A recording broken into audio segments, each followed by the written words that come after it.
Other news, and the Treasurer has come under fire as the government prepares its upcoming budget. For the first time, Scott Morrison has left the door open to increasing taxes. Experts are going further, warning a tax hike of some kind is likely to happen. Jonathan Lee has more. Stimulate the economy by cutting taxes or raise them to pay down debt. It's the multi-billion-dollar question facing a Treasurer under pressure ahead of May's budget. We've got to grow the economy, we've got to continue to consolidate the budget, deliver the services that Australians rely on. But when Scott Morrison was asked today if he planned to raise taxes, he left open the door. That will all be addressed in the budget, and you wouldn't expect me to speculate. Former Liberal leader John Hewson believes tax increases are inevitable, maintaining the Treasurer is running out of time. He's had plenty of time. I mean, Morrison's basic problem is that he's not on top of the detail and the data. He tries to spin everything. He's been all right in his political career. He's spun how clever he was with border security and so on.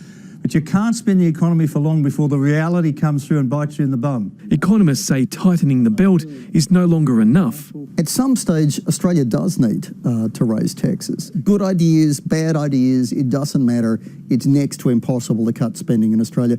We're therefore stuck in deficit. Ironically, as the government considers raising revenue, it's also cutting it. Small and medium-sized businesses will have their company tax rate cut from 30% to 25% over the next decade. Big business misses out. The proposed $48 billion tax cut over 10 years, now costing $24 billion over the decade. The opposition maintains it will make little difference to the economy. The government's best numbers are very small impacts on growth. The government's own figures says that the economy would be 1% bigger in 20 years' time and wages would be $2 higher if they've passed their full package, their full complete $50 billion package. The government argues if the plan was passed in full, it would inject $17 billion every year at a time when Australia needs it the most. Jonathan Lee, 10 Eyewitness News.